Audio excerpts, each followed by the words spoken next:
Tu veux travailler Scilab, mais tu ne sais pas par où commencer.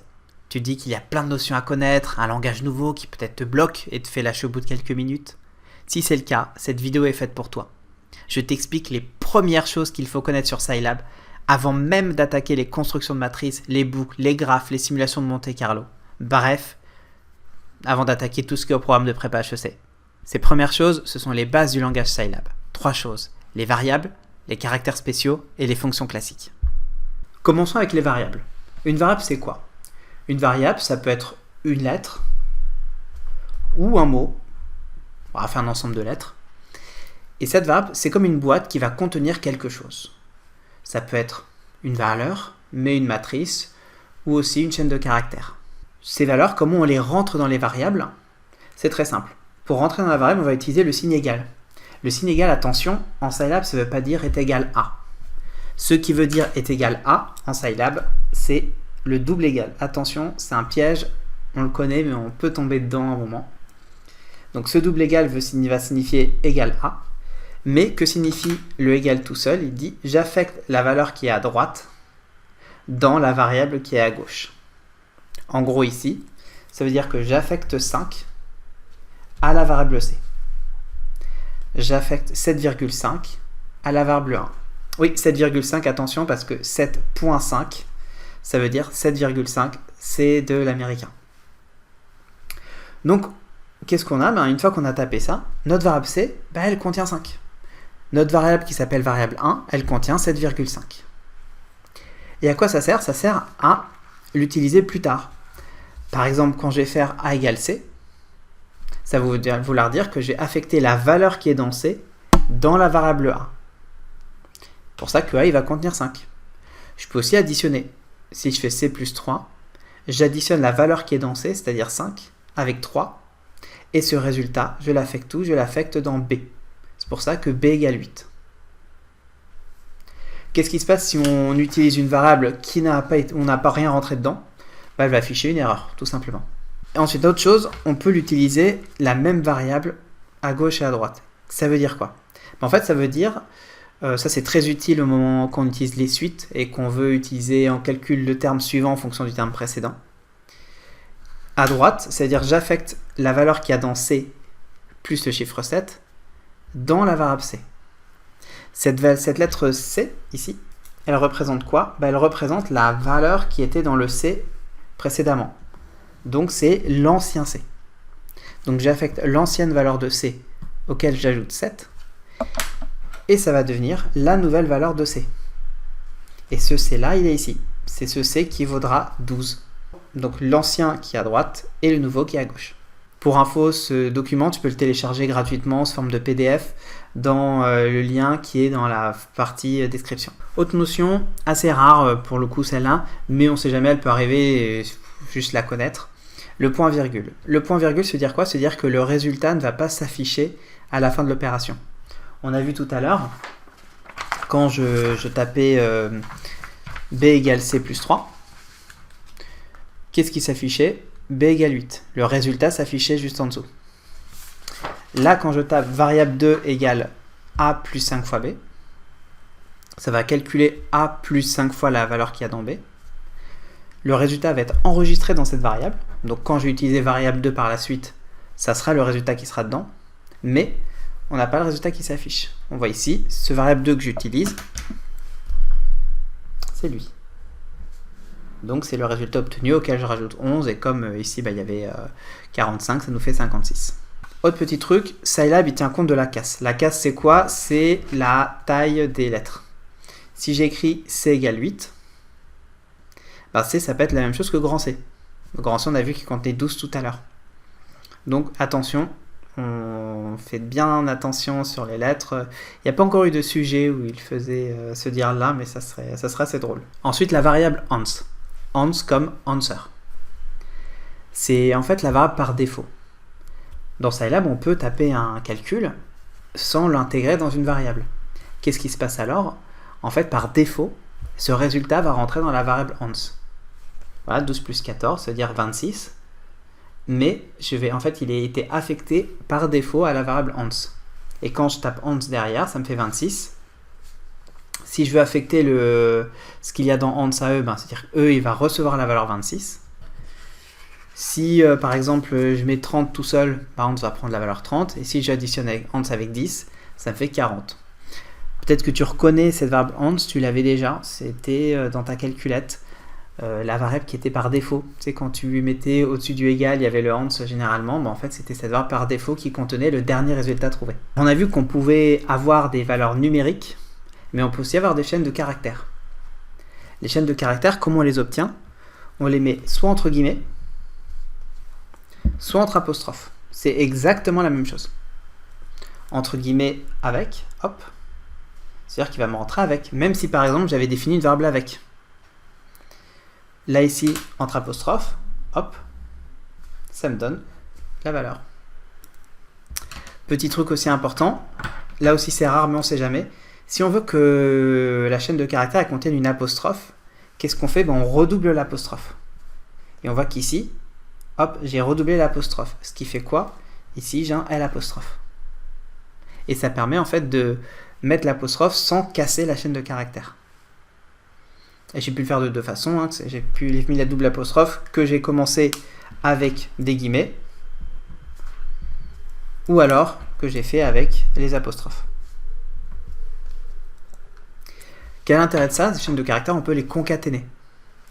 Si je fais P plus R plus E, ça va me mettre ce qu'il y a dans P, plus ce qu'il y a dans R, plus ce qu'il y a dans E. Tac. Le double slash, ça permet de commenter une commande. Alors, tu vas me dire, ça sert à quoi? En fait, ça sert à ce que quelqu'un qui voit le programme, il puisse voir ton commentaire. Ce que tu mets après le double slash, le programme, il ne le lit pas. C'est juste ça s'affiche. C'est très utile, notamment dans le monde de l'entreprise. Si par exemple, tu as construit un programme et que tu as un collègue qui doit l'utiliser, il voit en fait à quoi sert cette ligne grâce à ton double slash. Donc ici, je vais marquer, on applique la somme de 4 plus 80 à la variable A. En fait, j'ai juste commenté. Dans un sujet, c'est possible qu'il y ait un double slash. Alors, il y avait un sujet d'HEC où il s'était trompé, il l'avait mis dans le mauvais sens. Pour retenir, tu peux dire, tiens, ça c'est le même signe que diviser. Et en fait, tu divises un morceau qui est lu et un morceau qui n'est pas lu. Ça permet d'avoir un moyen mémotechnique. On peut supprimer ce qui est contenu dans une ou plusieurs variables avec le clear. Quand je tape clear E, c'est-à-dire clear suivi de la variable E, ça va effacer le contenu de cette variable. Par exemple, ici j'avais E qui valait 26, j'ai fait clear E. Quand derrière j'ai E, ça me met une erreur. Mais on voit que ce que j'avais fait précédemment, c'est-à-dire C qui valait 12 et F qui valait 120, n'ont pas été effacés. Si je veux tout effacer, là cette fois, je mets clear tout seul. Clear tout seul, ça va effacer tout ce qui est contenu dans toutes les variables. Et là on voit, C il n'a plus, F n'a plus rien, et même ANS, on lui a enlevé. Les caractères spéciaux, là c'est juste à apprendre par cœur, pi, pourcentage pi. On voit que c'est une valeur approchée.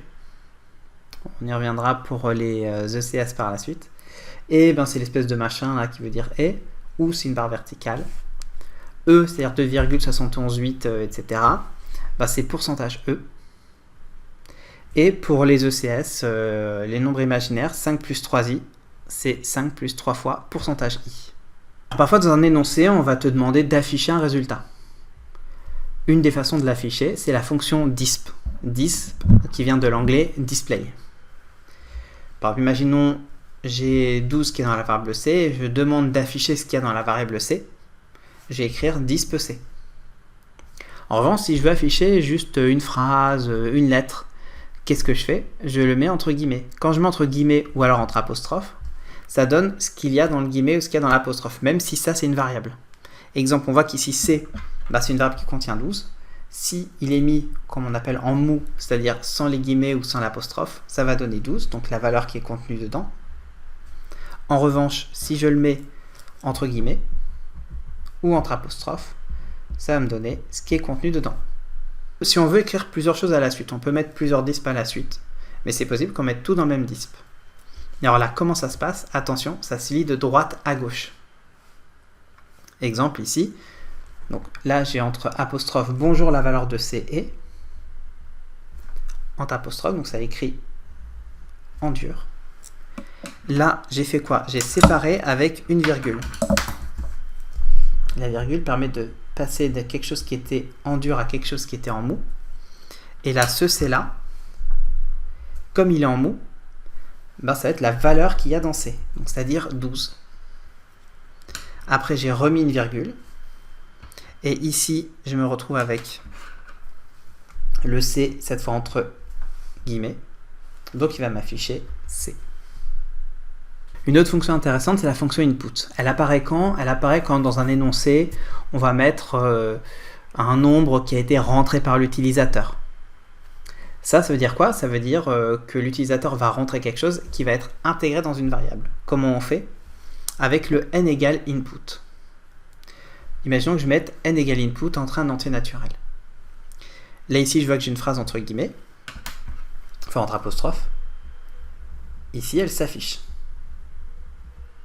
Input va afficher ce qu'il y a à l'intérieur de la parenthèse. Derrière, l'utilisateur, qu'est-ce qu'il fait? Il rentre la valeur 8. Ça, c'est ce qu'a tapé l'utilisateur. Et j'ai quoi en fait? J'ai n égale. Ça veut dire que j'affecte le résultat qui aurait été rentré ici dans la variable n. C'est pourquoi, ici, le n possède la valeur 8. Et après, quand je fais L égale n plus 15, bah, ça va me faire 8 plus 15, et je vais l'affecter à la variable L. Et je peux mettre un input sans l'affecter à une variable. Par exemple ici, j'ai juste mis input entrée à un nombre entier. Ça veut dire quoi? Bah, ça veut dire que ça va être affecté dans la variable par défaut, bien vu. Ans égale 8. Je peux mettre un nombre entier, mais je peux être aussi une matrice, hein, spoiler sur la prochaine vidéo. 5, 4, 3, bah, ça donne la matrice 5, 4, 3, et je l'ai affecté à, du coup, à la variable ans. Donc je peux le faire avec des nombres, je peux le faire avec des matrices, mais je peux aussi le faire avec des chaînes de caractères. Et pour ça, évidemment, ben, je vais écrire entre guillemets ou entre apostrophes. Par exemple, attention, si je mets ici C, il n'est pas entre guillemets, donc il affecte la valeur qui était dans C, c'est-à-dire 12.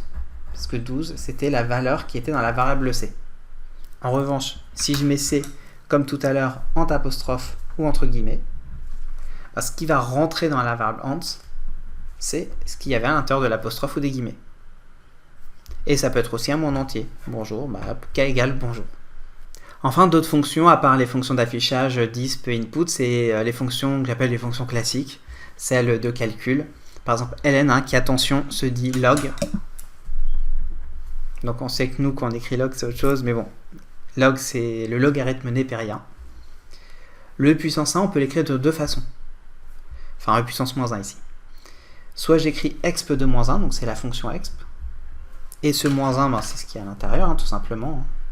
Comme mathématiquement, en fait. Ou alors, avec le pourcentage E exposant moins 1. On aurait pu aussi écrire 1 sur pourcentage E. Mais ça, on verra d'autres exemples plus tard. La valeur absolue, qui se dit abs. Et la racine carrée, SQRT, pour square root. On aurait pu aussi mettre puissance 1,5. Alors d'autres fonctions, partie entière et arrondie. La fonction partie entière, qui se dit floor. Très concret en américain, c'est voilà, le sol. Effectivement, le sol d'un nombre, ben, c'est sa partie entière, tout simplement. Donc 3,7, ça fait 3. Moins 5,2, ça fait moins 6. Ouais, attention, hein, parce que quand tu fais partie entière, tu vois qu'ici, hop, là, tu as le moins 5 ici. Et là, tu as le moins 5, moins 6. Et donc là, j'ai moins 5,2. Et ça arrive en quoi? Bah, ça arrive à moins 6. Puisque à 0, ça te fait ça. Et pour moins 1, on voit qu'ici, là, j'ai moins 1. Donc quand je suis entre 0 et moins 1, bah, ça me fait moins 1. Donc revois bien avec les nombres négatifs, attention à ce piège. Alors il y a des fonctions qui ne sont pas explicitement au programme, mais c'est bien de les avoir vues parce qu'elles peuvent tomber. Et de toute façon, on te le rappellera, hein, dans ce cas-là. C'est les fonctions sail et round. Alors sail, hein, comme sailing, enfin plafond. Donc c'est le contraire de floor. Quand j'ai sail de 3,7, bah, ça te donne 4. C'est l'entier qui est juste au-dessus. Moins 5,2. L'entier qui est juste au-dessus. Moins 5. Round, tout simplement, ça fait l'arrondi avec les règles que tu connais. La valeur approchée de 5,2, c'est 5. La valeur approchée de 5,5, c'est 6. Et on voit que quand je fais des entiers, ça me donne ça. Et enfin pour les ECS, les fonctions trigo, sinus et cos, tranquille. Et on remarque un petit truc que cos de pi sur 2, si je fais cos pourcentage pi sur 2, j'obtiens pas 0. J'obtiens lui qui est en fait 6,123 fois 10 puissance moins 17. J'espère que ça t'a plu et prochaine vidéo, donc les matrices. À bientôt!